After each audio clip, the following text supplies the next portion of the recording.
ഹജ്ജ് കമ്മിറ്റിയുടെ പുതിയ ചെയർമാനായി ഡോക്ടർ ഹുസൈൻ സഖാഫി ചുള്ളിക്കോട് തെരഞ്ഞെടുത്തിരിക്കുകയാണ്. ആദ്യം തന്നെ അഭിനന്ദനങ്ങൾ. ആദ്യമായിട്ടാണ് കമ്മിറ്റിയിലേക്ക് എത്തുന്നത്. അപ്പോൾ തന്നെ ഒരു സുപ്രധാനമായ ചുമതല കൈവന്നിരിക്കുകയാണ്. എന്ത് തോന്നുന്നു?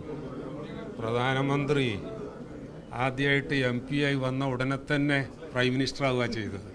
എന്ന് പറഞ്ഞാൽ നത്തിങ് ഇമ്പോസിബിൾ. എല്ലാവരും സഹകരിച്ചിട്ടാണെങ്കിൽ നമുക്ക് കാര്യങ്ങൾ ഭംഗിയായി വിജയകരമായി മുന്നോട്ട് കൊണ്ടുപോകാം.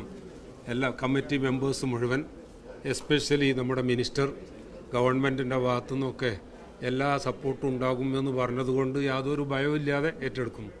അപ്പോൾ എങ്ങനെയാണ് ഈ പ്രവർത്തനങ്ങൾ മുന്നോട്ട് പോകുന്നത്? നമ്മുടേതായൊരു പ്രത്യേക പ്ലാനൊക്കെ ആലോചിച്ച് വെച്ചിട്ടുണ്ടോ?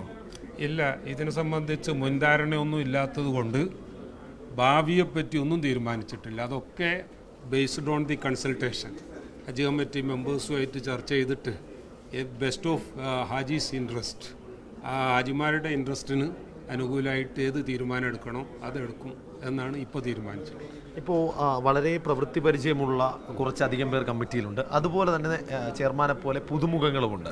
അപ്പോൾ രണ്ടും ചേർന്ന സമ്മിശ്രമായ ഒരു കമ്മിറ്റിയാണ്. അപ്പം നേരത്തെ നമ്മൾ പറയാറുണ്ട്, ഫലവത്തായ പഴമയും അതുപോലെ പുതുമയുള്ള പുതിയ ജനറേഷൻ, ഇത് രണ്ടും കൂടി കൂടുമ്പോൾ വളരെ നല്ലൊരു കോമ്പിനേഷൻ ആയിരിക്കും നാം മനസ്സിലാക്കുന്നത്. അത് തീർച്ചയായിട്ടും ഹജ്ജ് കമ്മിറ്റിയുടെ പോസിറ്റീവായിട്ടുള്ള നീക്കങ്ങൾക്ക് കരുത്ത് പകരുന്നു മനസ്സിലാക്കും. ഇപ്പോൾ ചുമതല ഏറ്റവും ഉടനെ തന്നെ ഒരു വലിയ ഒരു ജോലിയുണ്ട്. അതായത് ഹജ്ജ് കമ്മിറ്റി ഓഫീസിൻ്റെ പ്രവർത്തനങ്ങൾ, അതിൻ്റെ ഒരു നിർമ്മാണ പ്രവർത്തനങ്ങളിലേക്കൊക്കെ കടക്കുകയാണ്. അതാണോ ആദ്യത്തെ അജണ്ട? അത്തരം കാര്യങ്ങളൊക്കെ ആഫ്റ്റർ കൺസൾട്ടേഷൻ മാത്രമേ പറയാൻ പറ്റുള്ളൂ. അപ്പോൾ അത്തരത്തിൽ വലിയൊരു ചുമതലയാണ് എന്ന് അദ്ദേഹത്തിന് ബോധ്യമുണ്ട്. അതിനോടൊപ്പം തന്നെ ഒരു കൂട്ടായ പ്രവർത്തനത്തിലൂടെ മികച്ച രീതിയിൽ ഇത് മുന്നോട്ട് കൊണ്ടുപോകാൻ കഴിയുമെന്ന പ്രത്യാശയാണ് അദ്ദേഹം പങ്കുവെക്കുന്നത്. ക്യാമറ പേഴ്സൺ രാജീവിനൊപ്പം ഗോപാൽ ശിലാസനൽ, മീഡിയ 1, തിരുവനന്തപുരം.